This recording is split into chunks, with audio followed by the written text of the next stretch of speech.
We got some quick announcements. We got 2 cool events coming on in our online Chat with Traders community. The first one is on January 16th at 2 p.m. Eastern.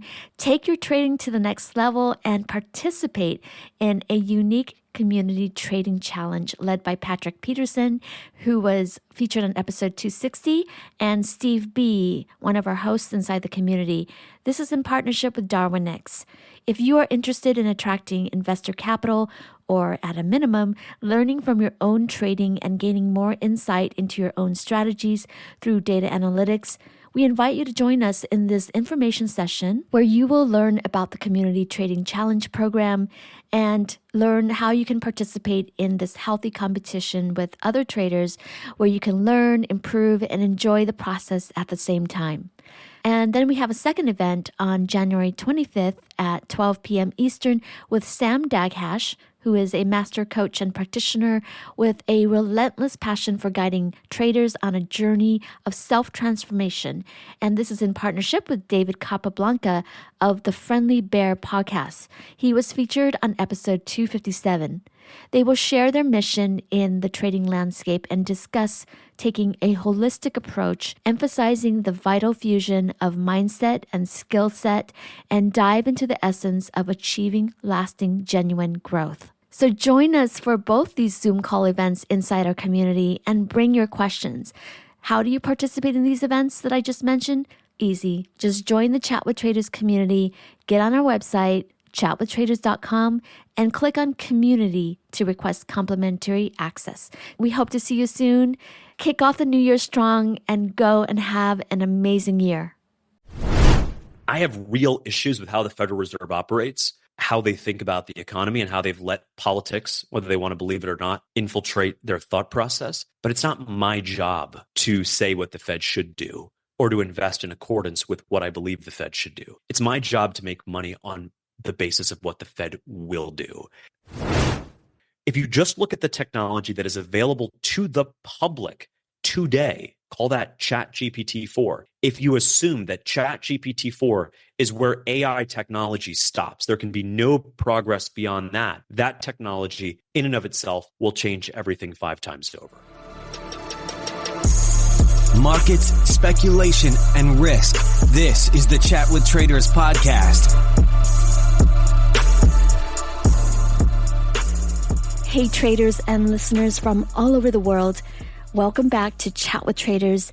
And if you're new to this podcast, a big welcome to you.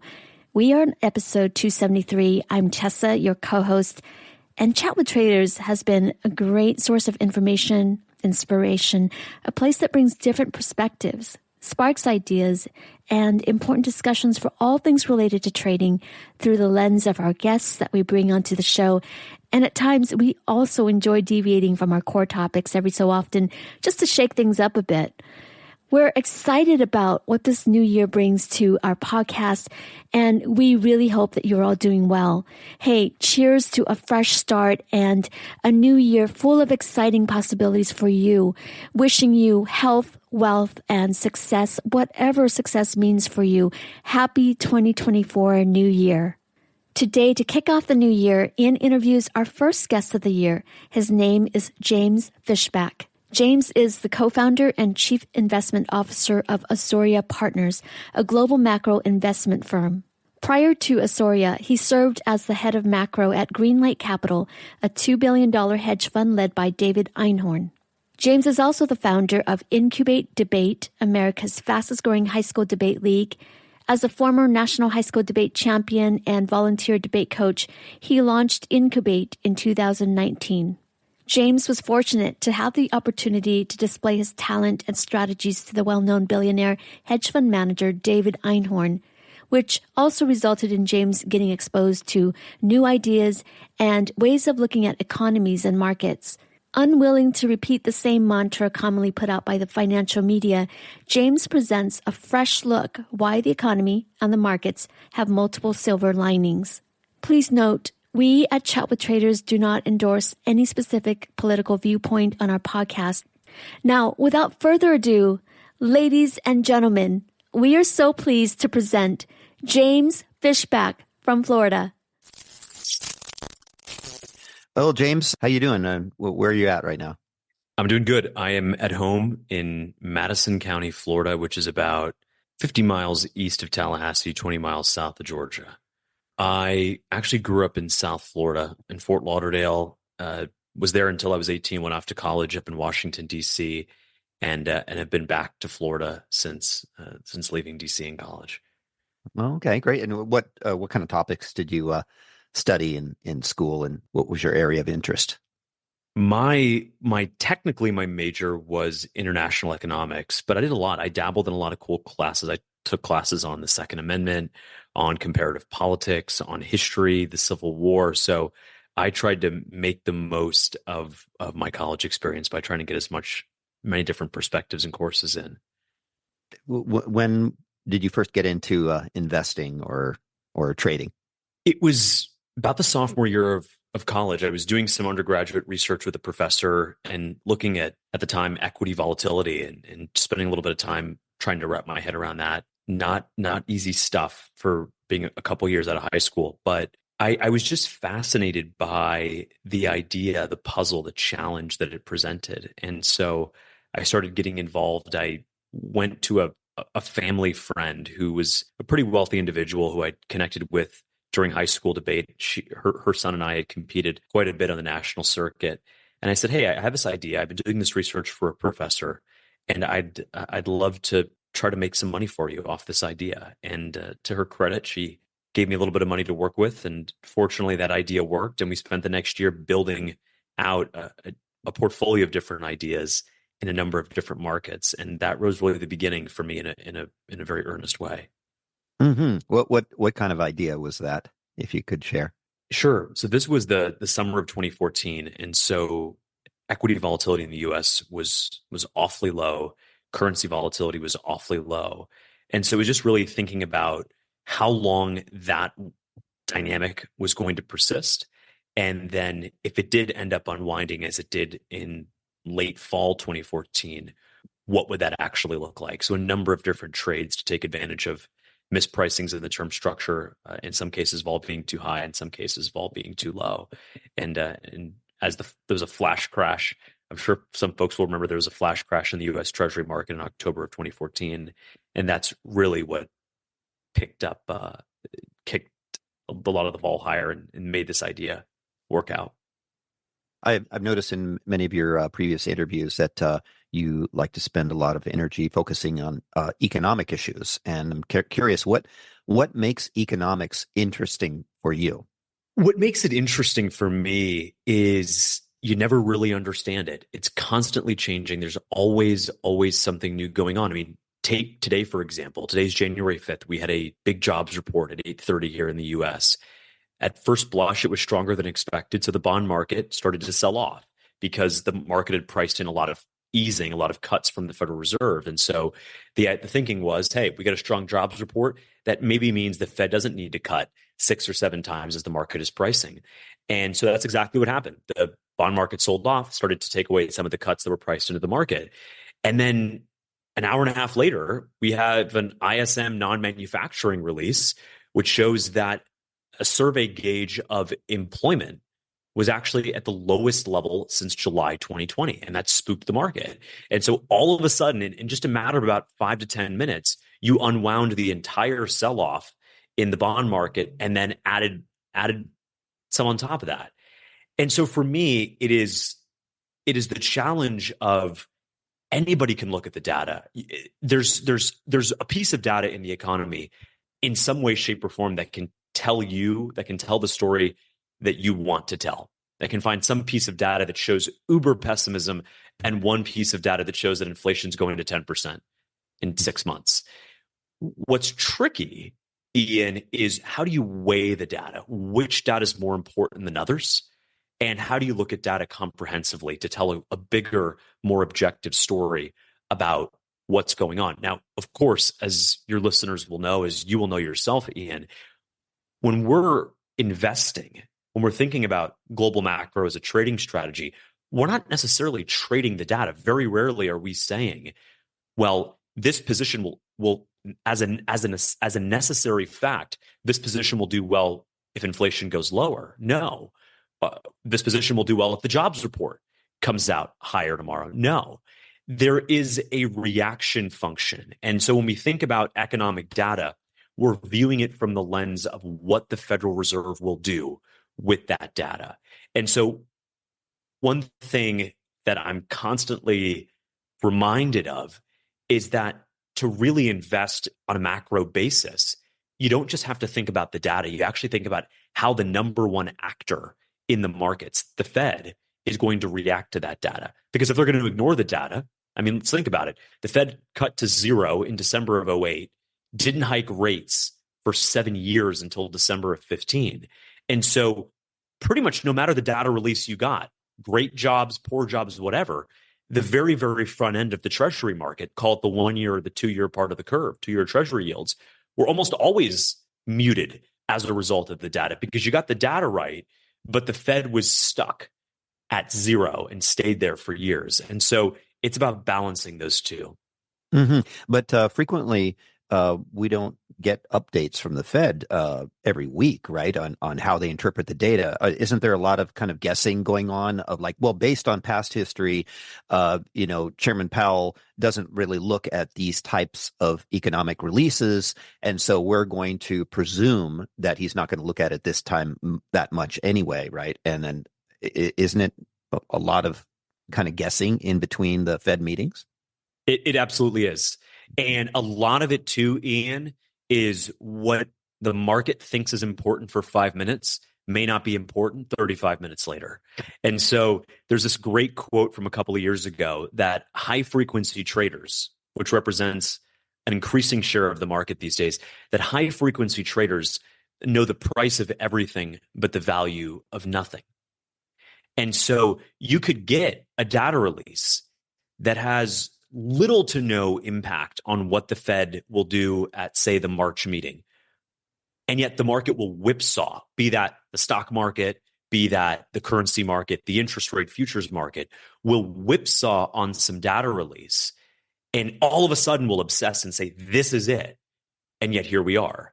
And actually half an hour, 2 hours the next day, we've completely retraced the move and then some.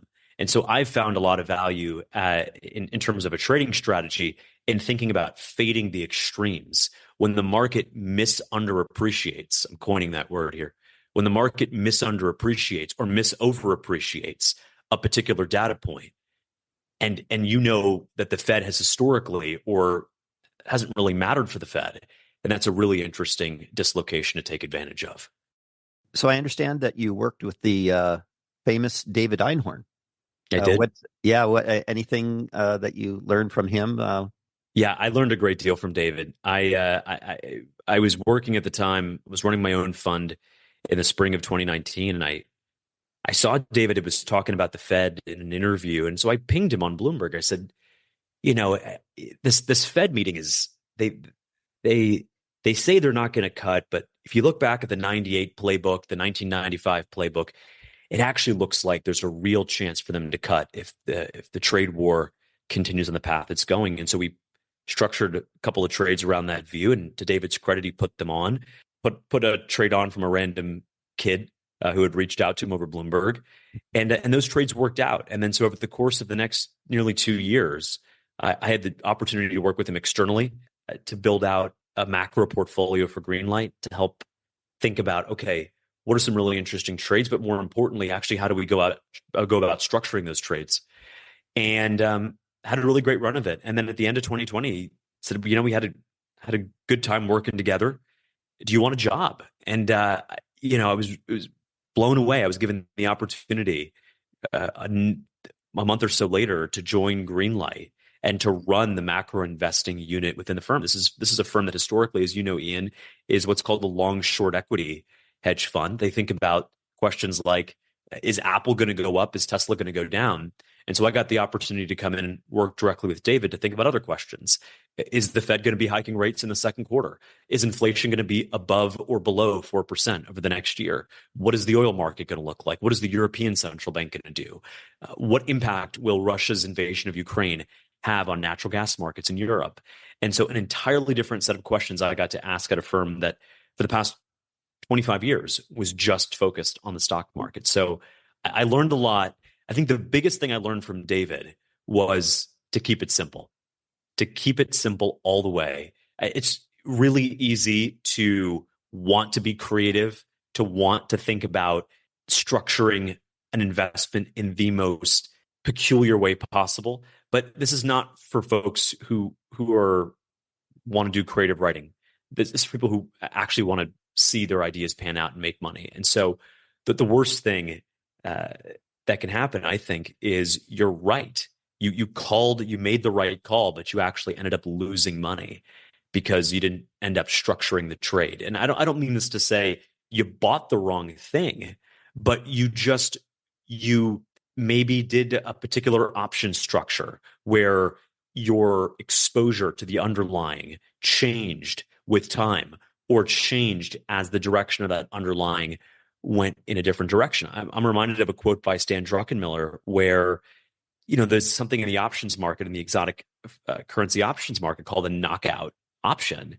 And the idea is, well, look, the euro right now is 112. I think it's going to go higher. So I'm going to buy a 115 call with a knockout at 118. And so, Ian, what that means is if you're right and the euro goes higher, you make money. But if you're really right and the euro really goes higher, then you make nothing. And so this is the type of creative cuteness, too cute by half, that David was really against in principle. And so it was cool thinking about, okay, cool, how do we have the right thesis, but then how do we really go out and operationalize that? And so I was spent a lot of time doing that at Greenlight. So rumor has it that you like Lemonhead candies. How are these treats metaphors for the Fed and the economy? Yeah, I do. It's one of those rare times where you get to talk about your childhood in this business. And Lemonhead candies are these little candies you suck on. You put them in your mouth, and the first thing is this burst of sour. That's the first sensation, is this burst of sour taste, lemon taste. And then as you suck on them for a minute or two, they become sweet. And so think about that, Ian.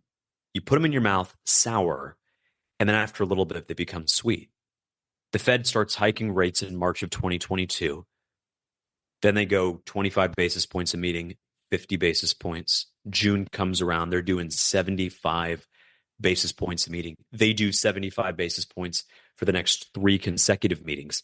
Stock market doesn't like that very much. Credit market doesn't like that very much. That's the sour. And then 2023 comes around after the stocks are down 20% the year prior, after all of this tightening from the Fed, the most aggressive pace, by the way, since the Volcker days. And things start to change. The economy actually starts to look better. The pessimism gets defied at every single term. As Nick Timmeros in the Wall Street Journal wrote earlier last year, it seemed like the recession was always 6 months away. And the reason for that is because in today's economy, the way that the U.S. economy is structured, higher rates does not necessarily mean lower growth, more unemployment, and less inflation. In fact, it means the opposite. And here's how. If you're a business and you've got two sides of the balance sheet, you got your assets, you've got your liabilities. If you've termed out all of your liabilities to the point where you have no exposure to floating rate debt, like Microsoft, Apple, or Google, you have no exposure to floating rate debt. The Fed could hike rates to 30%, and it's not going to have any impact on how much you pay in interest servicing costs. On the contrary, actually, as the Fed was hiking rates aggressively, Ian, what happened? Those businesses who had all this cash parked on the sidelines, they started making real money with that excess cash. Same thing with households. The vast majority of mortgages in America are 30-year fixed rate mortgages.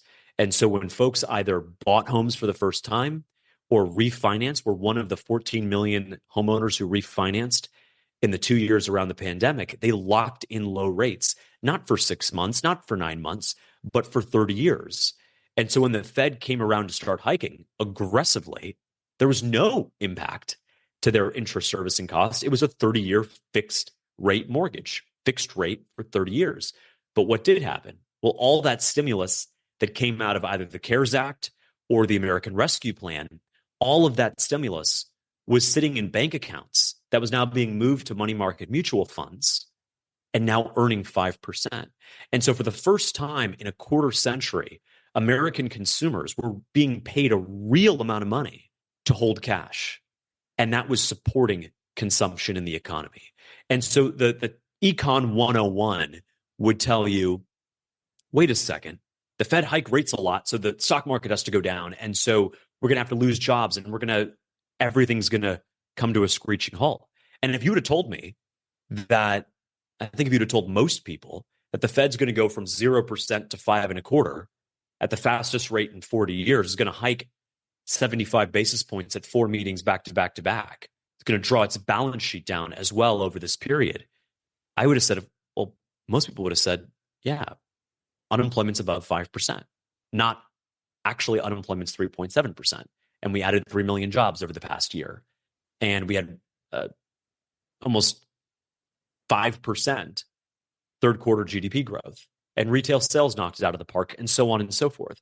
And so at the end of the day, the Lemonhead problem for the Fed, succinctly put, is interest rate hikes are not having the effect that the Fed intends. They're not having the effect, much like, by the way, the rate cuts from 2008, 9, right? That entire period of quantitative easing, that monetary stimulus was not having the effect that the Fed wanted. The Fed wanted to use quantitative easing, use things like Operation Twist and 7 years of zero rates to boost the economy, to increase job growth. What did we get, Ian? We got the weakest recovery in the post-World War II era. And so the Fed has a track record of wanting to do one thing and actually getting the opposite effect. And so David Einhorn, my former boss, coined this theory called the jelly donut hypothesis, which was that the first jelly donut, like the first rate cut or the first 100 billion in QE, is a delicious afternoon snack. The second one is good, but not quite as good. The third one, it starts to wear off. The fourth and fifth one, stomach ache, and the fifth and sixth, I know it's not politically correct, but they're eating disorders, right? And so much like those additional jelly donuts went from having a much smaller marginal benefit to a negative benefit, the Lemonhead has gone from being what was perceived to be a negative for growth and employment to, in many ways, supporting the very thing that the Fed actually wanted to slow down. So the old mantra, don't fight the Fed, is that now dead? I mean, is this situation you're describing quite unique in history that we can say, oh, okay, well, this time truly is different for these variety of factors that you just mentioned. And in a normal situation, interest rates go up. You should sell the market because, I mean, after all, we look at the market today and it's higher than it was in the bubble times of late 2021. Yet interest rates are still higher. What does that say? Are we having a kind of a melt up market? I mean, what's driving this market to new highs, despite the interest rates being high and quantitative tightening in effect? Yes, it's a good question. And the fact that the market has done as well as it's done since early November, as rates started to come off, but especially since that last Fed meeting, it's raised a lot of questions and a lot of eyebrows. I think the biggest thing is that this time in many ways is different. And I know that people will latch onto that phrase one way or the other, and they'll say this time is different without any credible evidence. And then they'll say, no, it's not. This time is never different without any credible evidence. Well, allow me, if I may, to present that credible evidence, because I'm a former high school debater. And so I think about the evidence that you actually need to make these points. And so here's just the facts. Over the period that the Fed was raising rates, corporate net interest payments in the United States have gone down 5 quarters in a row and are now down 25% from where they were when the Fed began raising rates. And so rates higher, yet net interest payments lower is the textbook definition of a paradox.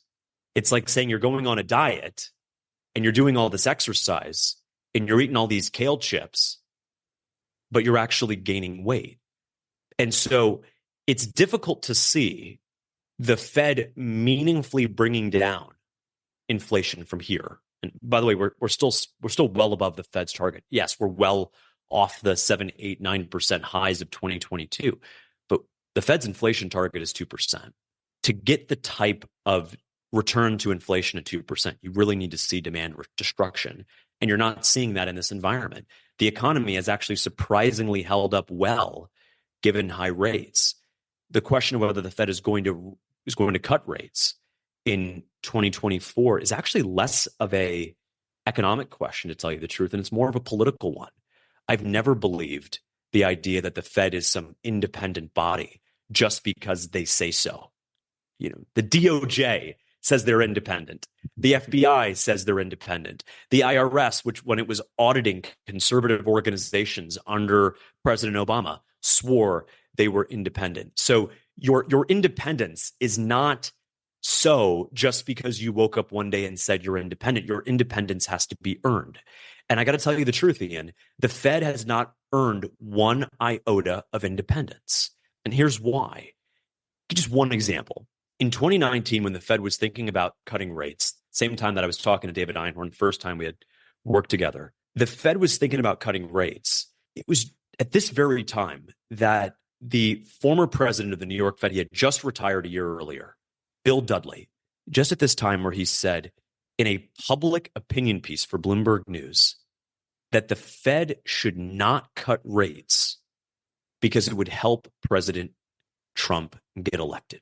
That is exactly what it was. And so for me, when I think about something like that, someone who was just in the number 2 position at the so-called independent Federal Reserve, going out in public, imagine what he says in private, going out in public and saying that the Trump presidency represents a threat to the global economy, and that if the Fed were to cut, they would, in a sense, boost the economy and boost Trump's chances in the 2020 election. Take it a step further. That's just one example. Let's take it a step further. For every Republican economist at the Fed, there are 10 Democrat economists. 10-to-1 ratio. Take it a step further than that, Ian.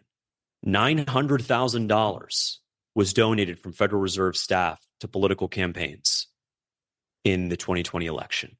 97% of that went to Democratic candidates and causes. That's higher than Harvard University. 97 cents of every dollar in Fed donations went to the Democratic Party.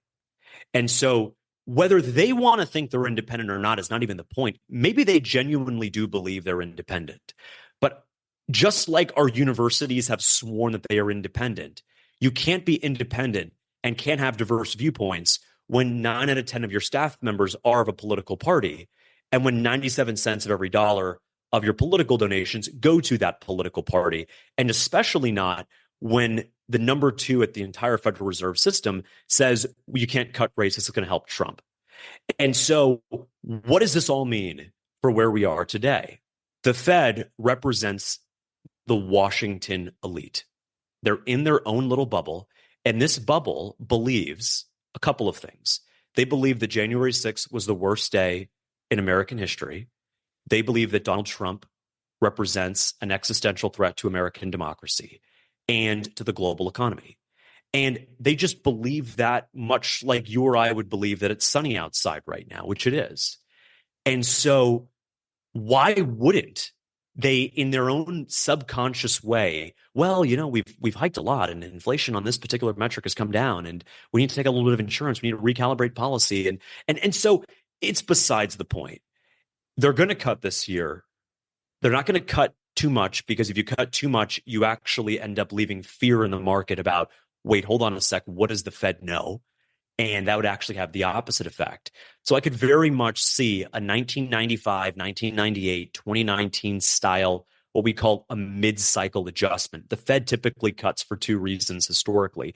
The first is imminent recession. So think the spring of 2020, throw the kitchen sink at that puppy. You're cutting rates, emergency meetings, Sunday night, 100 basis points, emergency QE. Think Lehman Brothers, think January of 2008. And then there's you cut because you have to recalibrate policy. And so think of 2019, for example. There wasn't a recession. There were some risks on the horizon. It was really about taking out insurance against the possibility of some weakness and some uncertainty. And so this is to say, in summation, I have real issues with how the Federal Reserve operates. I have real issues with how they think about the economy and how they've let politics, whether they want to believe it or not, infiltrate their thought process. But it's not my job to say what the Fed should do or to invest in accordance with what I believe the Fed should do. It's my job to make money on the basis of what the Fed will do. And I've had to come to this realization in a difficult ways over the last couple of years as I've struggled between those two. It's hard. And that's kind of my key takeaway is you got to take the Fed for what it is. It's an imperfect beast, and you have to invest accordingly. So when I was thinking about kind of the bullish arguments for keeping interest rates as high, it's like, well, historically, we keep hearing this mantra, well, the Fed is going to break something. Something's going to break, right? Because they're raising too fast or holding interest rates too high for too long. But the markets seem to be doing fine with it, and the economy seems to be doing fine. So one argument is, why not keep interest rates higher for longer if the economy is this resilient? But then on the other hand, I think, well, the other opposite point of view is that perhaps the Fed is being forced to cut interest rates because interest on the debt is now reportedly to be even higher than defense spending. And that debt service will prevent interest rates from ever getting back to these current levels. What do you think about either of those arguments? I think they're both good arguments. I personally, if I were running the Fed, I would say, let's actually commit to what we said we were going to do 10 weeks ago, which was higher for longer. Whatever happened to that whole thing, right? And so the Fed can change on a dime. I will tell you, though, what actually happened over that period where the Fed said in early November, and by the way, even in early December, Powell came out and said, we're not even thinking about cutting rates. We need to keep rates. We need to preserve the tightening in the economy. And then 2 weeks later started talking about, well, there's 3 cuts and this, that, and the other. What actually changed, believe it or not, was Biden's poll numbers plumbed new lows.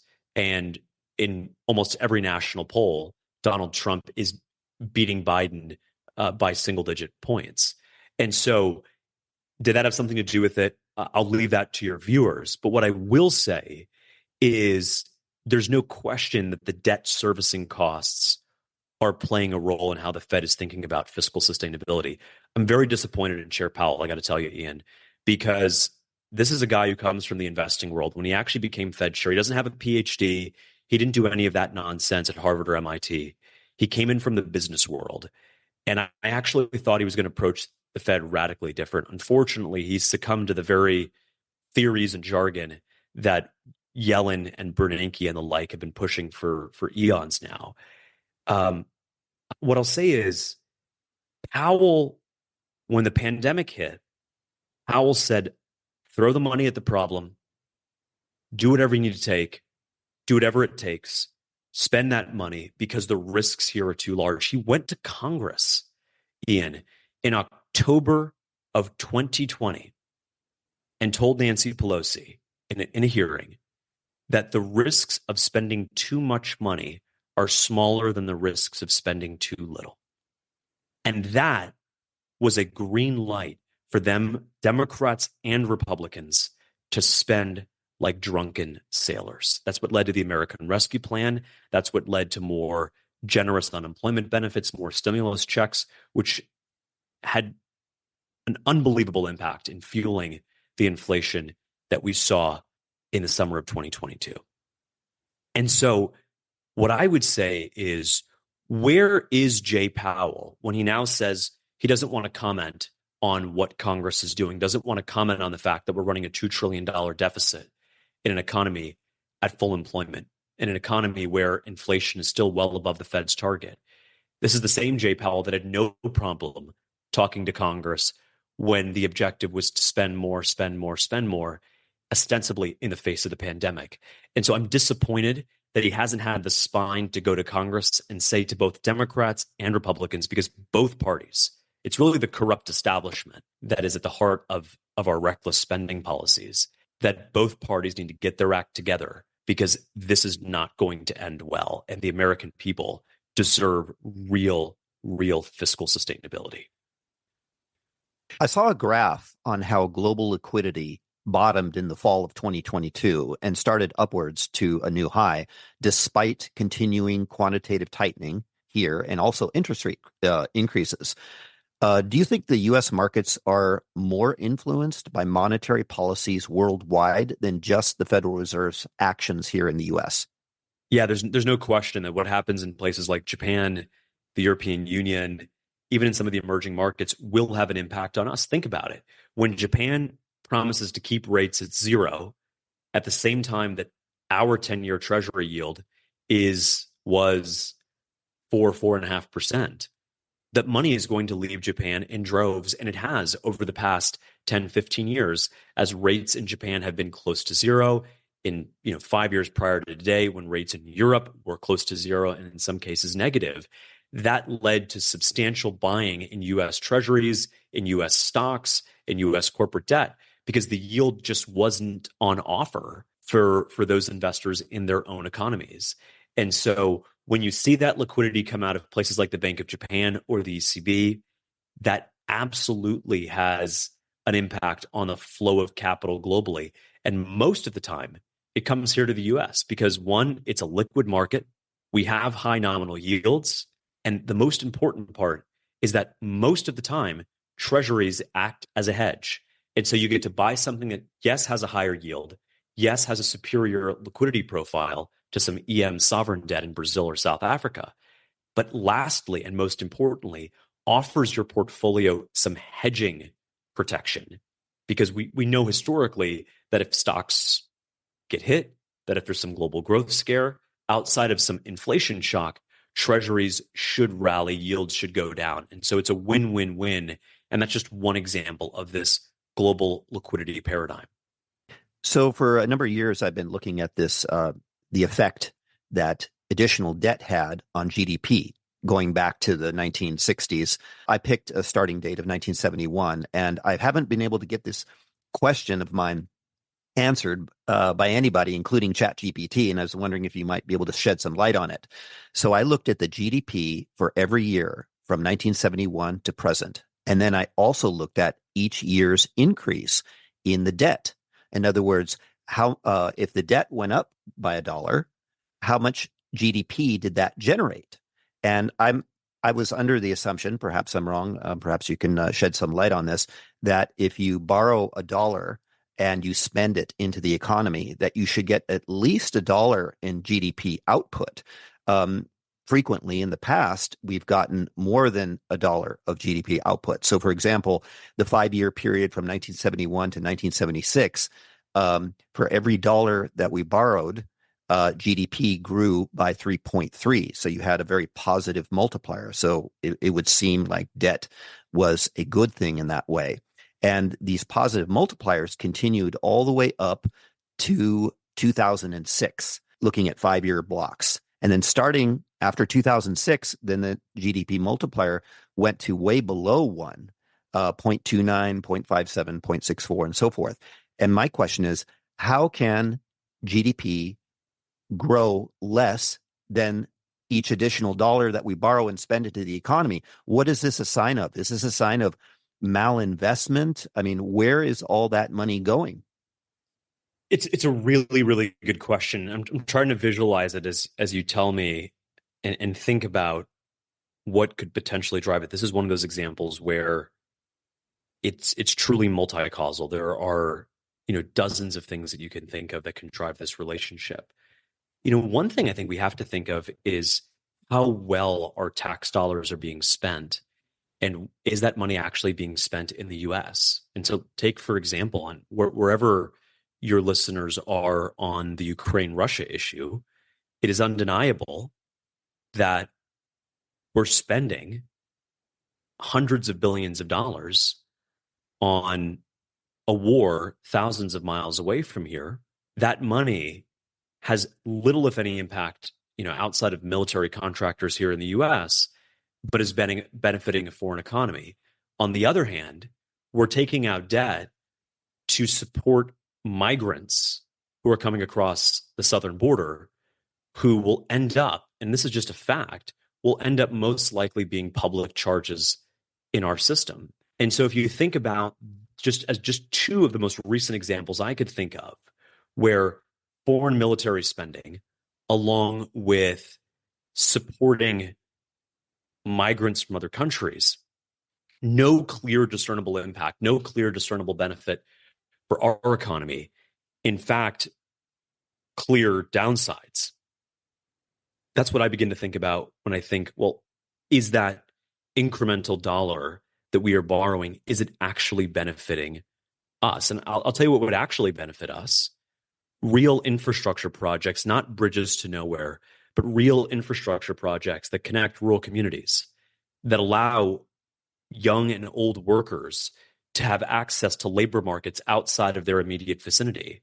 And so if you don't own a car and you're making $15 an hour, but there's a job that could pay you $23 an hour, but it's an hour and a half away, and there's no infrastructure connecting those two cities, no public infrastructure, bus, train, rail, then that opportunity is never going to be available to you. You're never going to be able to have that income. And that could be the difference, Ian, between you owning and renting, between staying single and starting a family, between you investing in your education, going to night school, or not. And so just that one example of that job being out of reach because of a lack of domestic infrastructure investment, and I don't mean repaving the same road 15 times or retooling a bridge. What I'm talking about is actually creating labor mobility through public infrastructure investments that opens up unbelievable opportunities for Americans of all walks of life. And that's what I'd like to see DC spend money on, as opposed to funding forever wars and paying essentially not to secure our southern border. I understand that you're a follower of companies in the AI field. Any AI pure play companies that you like currently? I think a lot of people, when there's a big trend on the horizon, much like AI, they want to find out the best pure play investment. And their thinking is, if this thing takes off, I really, really want to do well. And I got to tell you the truth, I think it's the wrong way to think about it. And the reason I say that is because a pure play on AI is not just a pure play on the technology, it's a pure play on the narrative. And any narrative is going to be subject to drawdowns, to corrections, to nasty, nasty sell-offs. Think about Amazon for a second. Amazon drew down 85% from its peak in 2000, only then to go up 14,000%. And by the way, Amazon at the time was a pure play internet play. It was a bookstore. It was evolving into other products, but it was an e-commerce internet play, this thing that it was coming about only a decade prior. And so what I would much prefer to do, instead of saying this AI company, which yes, could 5, 6, 7x as this AI theme really begins to take shape, what I'd much rather do is say, look at existing companies that have strong balance sheets, strong management teams, strong moats around their competitive model. And how are those businesses harnessing AI? And so I'll give you one example. Microsoft comes to mind, right? Microsoft was this old staid technology company up until they invested in OpenAI. And those two companies are pretty much one and the same in terms of IP. Microsoft is now using its Copilot software in their enterprise offerings to the point where 150 million people can have access to PowerPoint, Word, Excel, and use AI tools to streamline existing workflows on existing devices. And that allows Microsoft to, one, collect incremental revenue on top of what they're already doing, essentially charge more for this AI add-on, and also cut costs. And that also gives them just a longer relationship where with more pricing power longer term. And so I view Microsoft as not a pure play, but as one where, look, over the last 10 years, Microsoft has compounded at 20% a year. And so even in a world in which AI is not a thing, Microsoft could certainly still compound at pretty substantial growth rates. And so you get to own a high quality company with a high quality balance sheet, with moats in enterprise software, with a strong consumer facing business. And you get to do that, Ian, at the same time as you own a company that offers you a really nice embedded option on the AI theme. It reminds me of a Bill Ackman quote from a couple of years ago, which is the idea of hedging, that the best hedges in the market are the ones that you would buy even if there was no hedging benefit. And so I kind of paraphrase that for a moment. The best AI stocks are the stocks that you would buy even if they weren't so heavily invested in AI. And for me, Microsoft is at the top of the list. Tesla is also on that list as well. What they're doing with their internal robotics team, with Optimus, with the FSD, full self-driving, real-world AI. These are strong companies as it is, and AI is really just a kicker. For the positives of AI, do you see a high likelihood of AI ushering in a new golden era of productivity and increased profits for companies?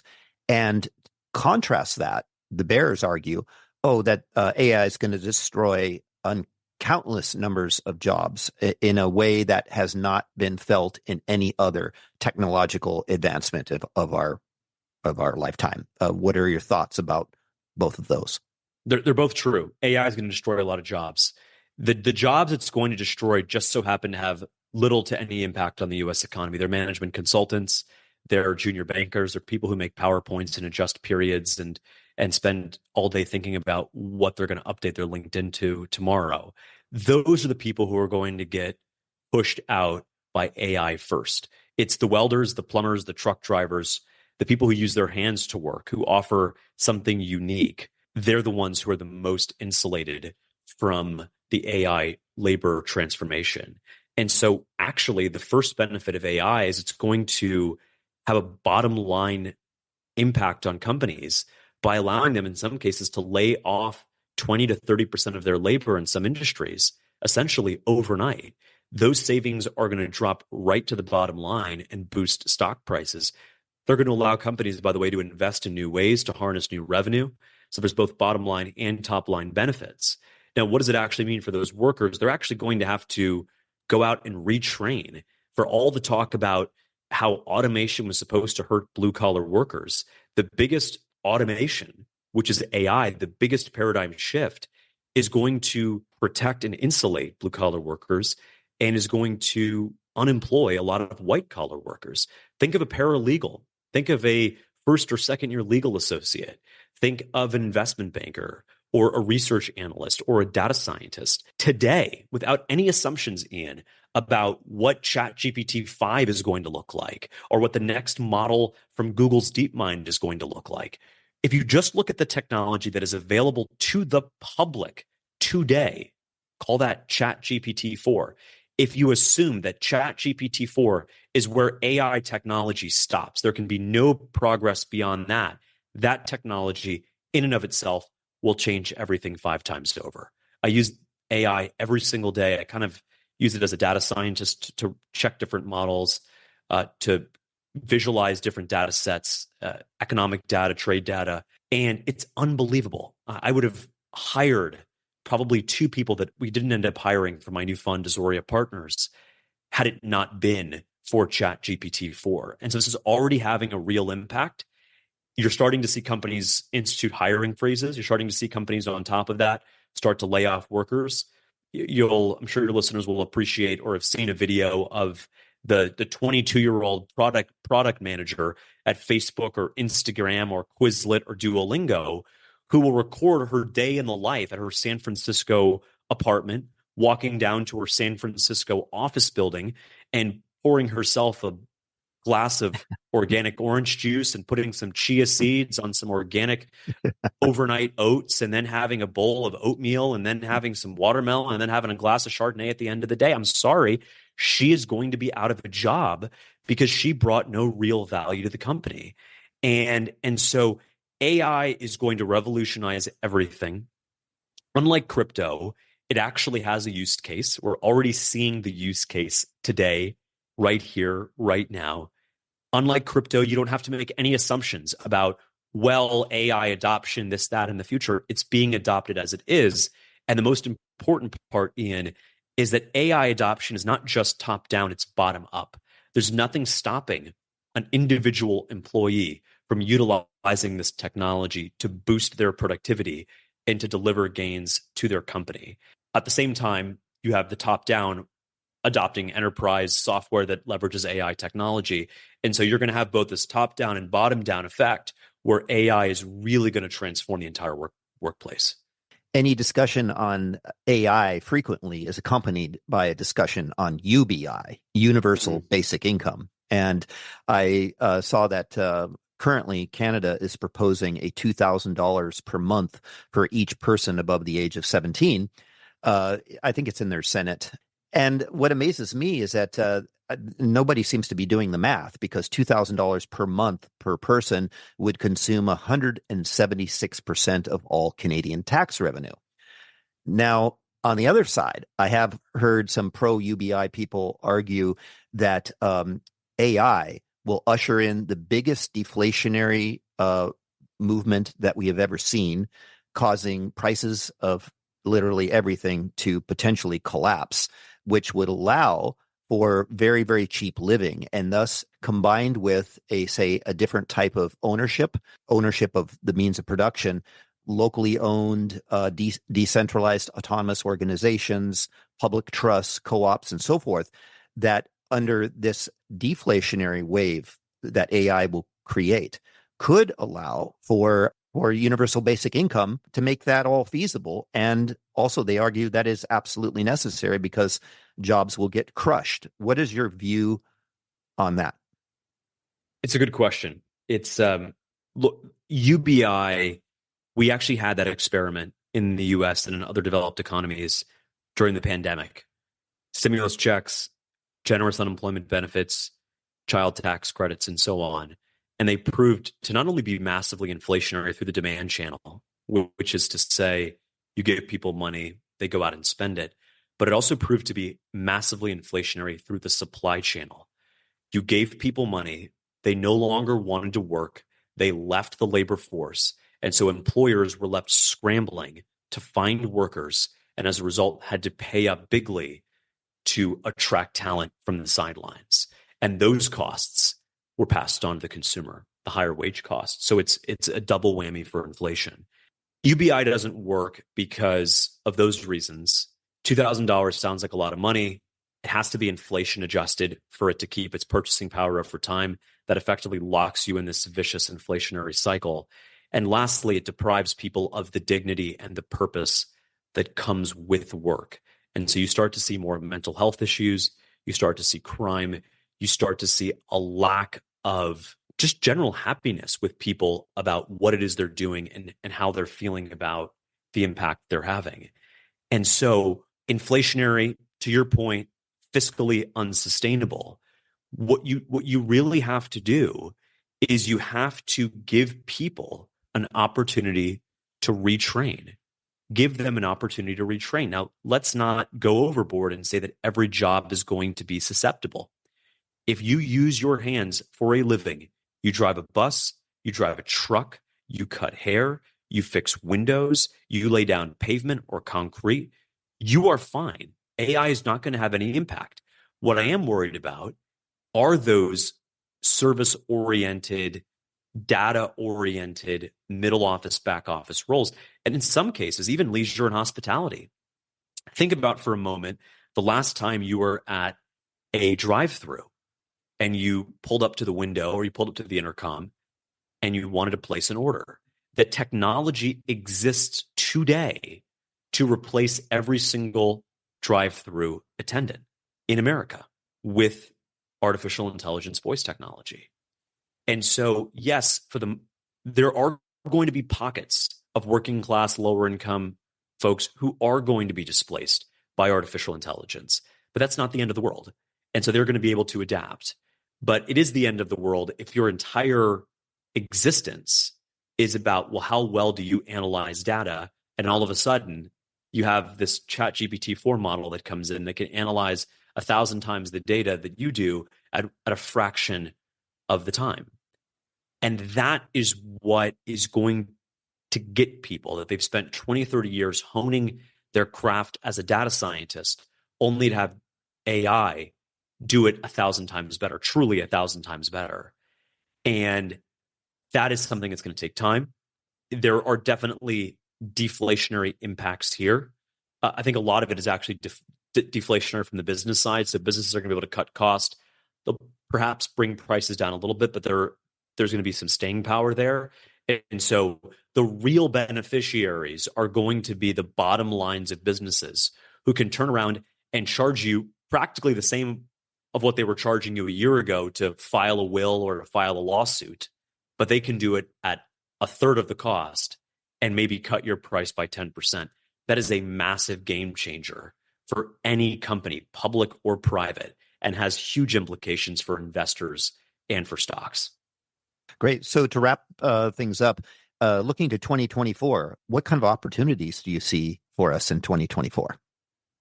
The U.S. economy is doing fine. The U.S. economy is doing fine. The consumer, for the most part, is strong, continues to spend. Anyone who says that we're going to fall out of bed and have a recession needs to explain with specificity how the U.S. economy, 70% of which is the consumer, how the consumer is going to fall out of bed and stop spending. And so you can't make these big, vague calls about recession is imminent and it has to happen because it's been too long when the consumer is spending as much as they are. And by the way, they're not necessarily spending because they're in genuine economic health. We still have benefits from all of those fiscal transfers. There's still money lingering around. We had a huge stock market boom. And so that's conferred wealth, which confers spending in the economy. Irrespective of that, any call on U.S. recession has to really be a call on a consumer recession. And that is very, very difficult to see today. Is there going to be some slowing of growth? Is there going to be some tempering of the optimism that we've seen over the last couple of years? Absolutely. Will we likely see Fed cuts? I think so. Not necessarily for economic reasons. Part of it is, yes, inflation has come down, so the Fed needs to recalibrate. Part of it is the political justifications that we talked about earlier. And so I think that doesn't necessarily mean the Fed starts cutting, but it means that the cutting cycle ends up happening a lot sooner and ends a lot sooner than if there weren't political considerations. If you just go back, for example, let me just grab the exact statistic because I was just looking at this, and I think it'll be of interest to your listeners. Since 1928, stock market performance during the 3 months prior to a U.S. presidential election has correctly predicted the outcome nearly 90% of the time. If in the 3 months prior to an election, the stock market is up, that means that the incumbent president, in this case, Joseph Robinette Biden Jr., is going to be reelected. If it's down, it means his opponent is going to be reelected. And so if you're the Fed, what you want to do is you want those rate cuts to happen sooner rather than later. If you do it 2 months before, you don't actually get that stock market boost. So you have to actually, and it takes time for these things to flow through to the markets and the economy. And so big predictions for me, what I'm looking forward to is one, staying nimble. Things change, facts change. You have to change with them. But right here, right now, the economy is punching above its weight. The Fed is going to cut. Those cuts will probably be closer to the 98, 95, 2019 cutting cycle, which was 3 cuts in pretty short succession. That is going to put a further floor under the economy. And depending on who wins the 2024 election, could have massive implications for another leg higher in inflation. And that's something we all need to keep our eyes focused on. Mm-hmm. So for investors, I imagine that the global liquidity boom that's going on right now, combined with the cuts in interest rates, should make for a really good risk-on environment. It should. It should, and it goes without saying that these things never move in a straight line. I tend not to be a believer that, what the Fed does next year having any big impact on the stock market, that there's any relationship there. Yes, on a multi-day, maybe a multi-week horizon, if the Fed doesn't end up cutting as much as the market's price, which at this point is a certainty they won't cut as much as the market is priced, that somehow that's going to be bearish for the stock market. Doesn't make a whole lot of sense because the stock market is up massively since March of 2022 when the Fed hiked from 0 to over 5%. What is the biggest force in the markets over a multi-year horizon, which is what I think matters for most investors, is artificial intelligence. It is a game changer, and we just have to be prepared for it. But it really can be the powerful tailwind that can push us higher in a very, very big way and continue to deliver outperformance for U.S. markets. Fantastic. Well, James, thank you very much for coming on Chat with Traders. My pleasure. Yeah. How can our listeners get in touch with you? I'm on X. My username is J_Fishback, and always posting interesting, at least to me, interesting points on there. Yeah, great. Thank you. Thank you. You've reached the end of this episode of Chat with Traders, but rest assured there are more episodes loaded with real market insight and zero hype on the way soon. So to stay updated with each great new release, subscribe to the podcast in iTunes, and we'd love it if you'd leave a rating and review. We'll catch you next time on Chat with Traders.